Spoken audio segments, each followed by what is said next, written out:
Hello there, welcome to the Football Bloc. My name is Brandon, and today I'm going to give you my predictions for the 2025 Copa Libertadores Final. So if that sounds interesting, let's hop right into it.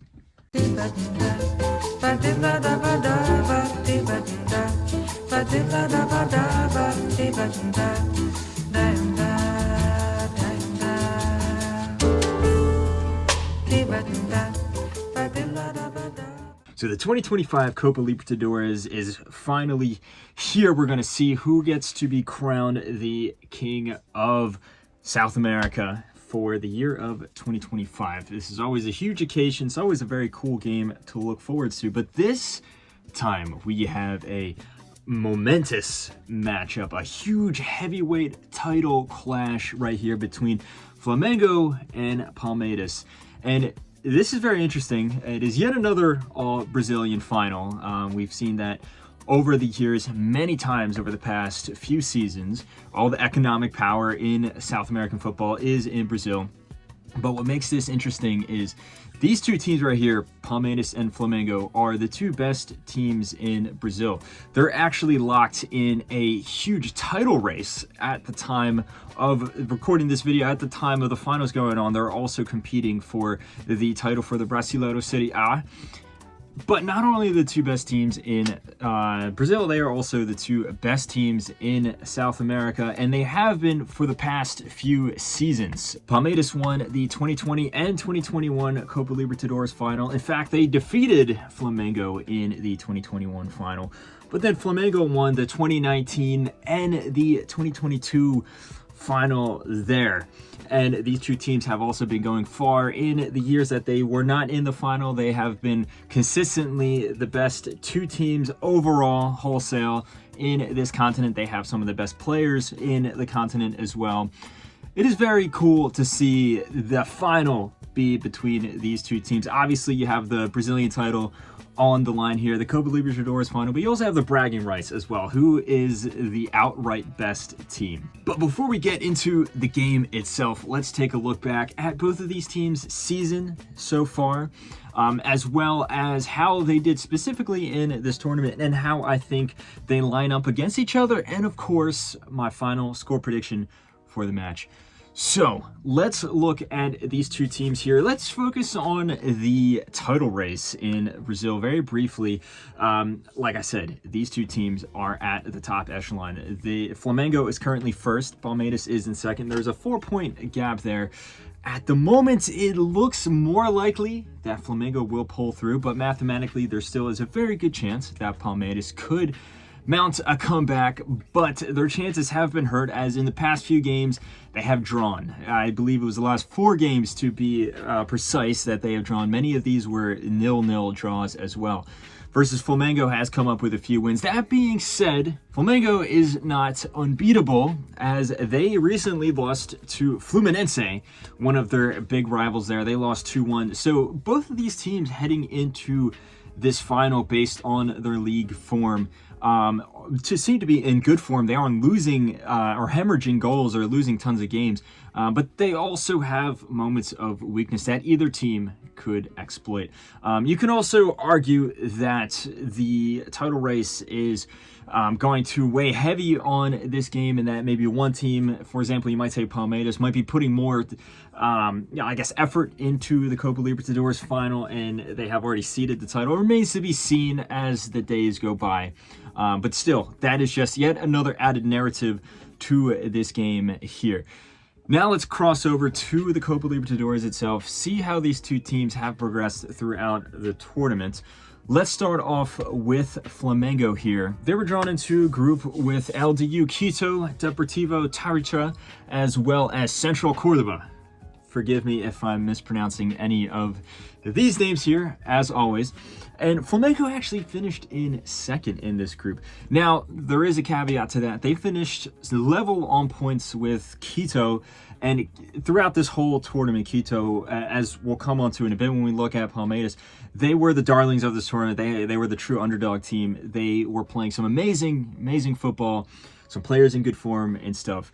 And it's not as if I think Quito outright outplayed Flamengo. Like I said, they finished on level on points, and Quito had a +4 goal difference versus Flamengo had a +3. So that's why Flamengo went in second place there. But even still, they only lost one game throughout the group stage. They pulled up with some good performances here, leading them to the round of 16 where they faced Internacional, fellow Brazilian team here. And overall, it was a pretty easy win for Flamengo over the course of the two ties there. 1-0 win, 2-0 win, 3-0 on aggregate, leading them to the quarterfinals where they went up against the Argentine team, Estudiantes. This one was a little more tough.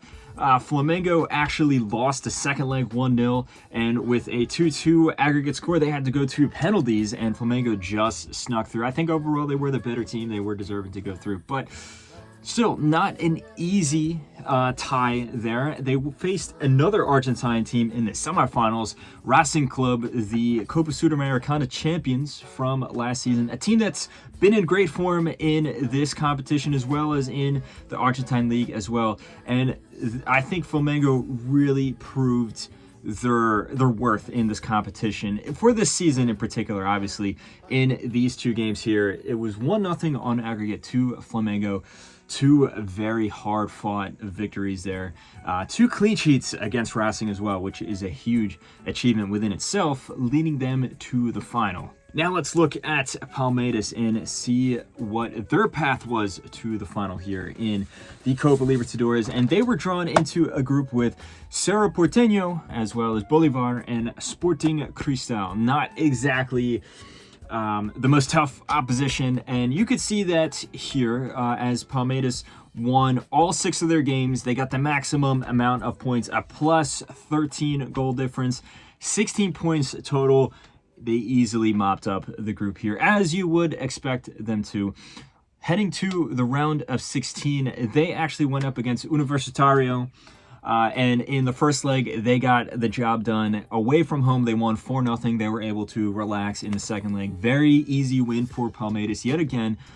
But in the quarterfinals, they had a much tougher opponent. You can argue the first time they went up against, I don't want to say a serious team, but a real formidable team considering how good Palmeiras is. And that team was River Plate in the quarterfinals. And yes, I know River Plate's not exactly in the best form that they have been historically, but still, this was a true test for Palmeiras up until this point, and Palmeiras passed with flying colors.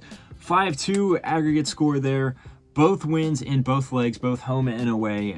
Pretty convincing win for Palmeiras. Pretty easy win, all things considered. Leading them to the semifinals where they faced LDU Quito. As we mentioned before, this team was the underdogs of this tournament. They actually eliminated Botafogo, the reigning champions, in the round of 16 there. They took a giant scalp.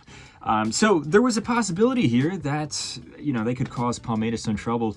And in the first leg, Quito won 3-0. It looked like Palmeiras were going to be out at this stage. They had a pretty poor performance.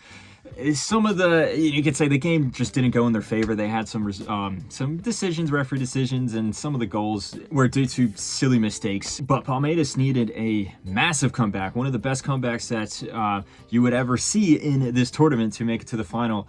And they actually pulled it off. They won 4-0 in the second leg there. And it was a very, very convincing win. Every single player on the team showed up. Defensively, they were unbeatable. And then going forward, despite being a team that doesn't necessarily score as many goals as, some of their contemporaries, they pulled up with 4 goals. Pretty easily put together goals as well, and they went out 3-4 winners, sending them to the final where they face off against their growing rival in Flamengo. As for how these two teams set up against each other, as we said before, in 2021, this is also a clash of tactics, a class of styles as well. Palmeiras is a much more pragmatic team. They tend to slow the game down. They play on the counter a lot of times. They're fairly conservative, and they look to, I would say, prioritize solidity at the back compared to Flamengo, especially this version of Flamengo under Felipe Luis. They like to play a very attractive, very dynamic, forward-thinking style. They tend to score lots and lots of goals, but at the same time, they can concede a few chances here and there. If you watch the Club World Cup, both of these teams went far in the tournament and pulled off some really good results, but their style of play was very, very evident. So it'll be very interesting to see in this game here who will cancel each other out, especially, like I said, heading into this game. Both of these teams do have visible flaws. Neither team is perfect, but at the same time, neither team is in crisis mode either. So it should set up for a pretty fair matchup, in my opinion. But if you were to ask me who is going to come out on top, I'm going to have to make a tough decision here. I will say I am a fan of Palmeiras. They are the team I support when it comes to South American football, when it comes to Brazilian football. So I'm going to try and not be biased. But I think I am going to side with Palmeiras, and there is two reasons for that. One reason is if you compare the two squads, I think that Flamengo has a much deeper squad. I think that they have, now it's close. Both teams are very talented, but I think Flamengo probably just has, maybe one or two more players, maybe, a bit more talent, but Palmeiras is more solid, especially defensively. I think that they are just an overall much more well-rounded team.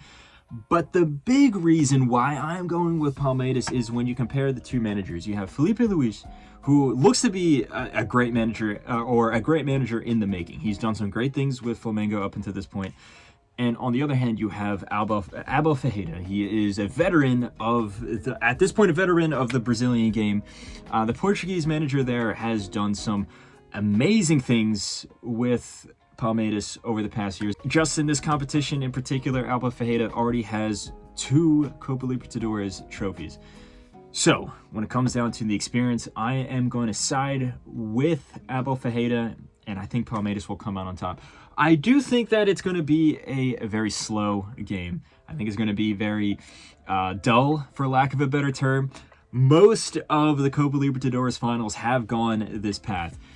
Yes, last year was pretty explosive, and 2023 was crazy, but I feel like those two were the outliers. 2022, 2021, 2020, even 2019, like with the exception of the end of the game of 2019, they were pretty slow, pretty calculated. Both teams didn't want to overextend themselves to, take risks, to open up and expose themselves by accident. I think we're going to see that here, especially when you look at the way Palmeiras have played in their last few games.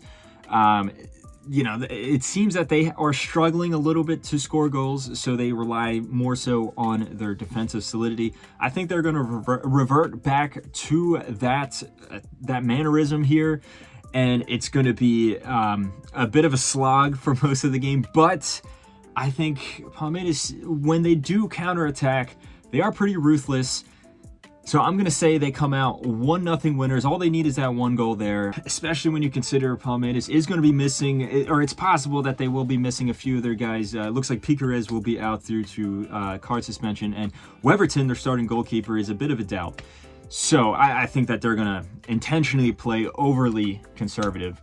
But I think they will come out 1-0 winners after a counterattack goal late in the second half. I'm going to say Facundo Torres comes off the bench and scores a goal. They're a bit of a random shout there, but sometimes these random shouts in these prediction videos have paid off. If you don't believe me, watch the ones in the past. I correctly called John Kennedy, of all people, winning the Copa Libertadores for Fluminense back in 2023.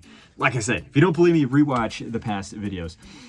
But do you agree or disagree with my prediction for this game here? Do you think that Flamengo just has simply much more talent? Their style is going to basically overwhelm Palmeiras. They're going to come out on top. Or do you agree with me that Palmeiras is going to be able to stick it out, that they have the stronger defense? Do you disagree that the final is going to be boring? Do you think it's going to be absolute fireworks? It's going to be a 3-3 and then it's going to go to penalties or something crazy like that?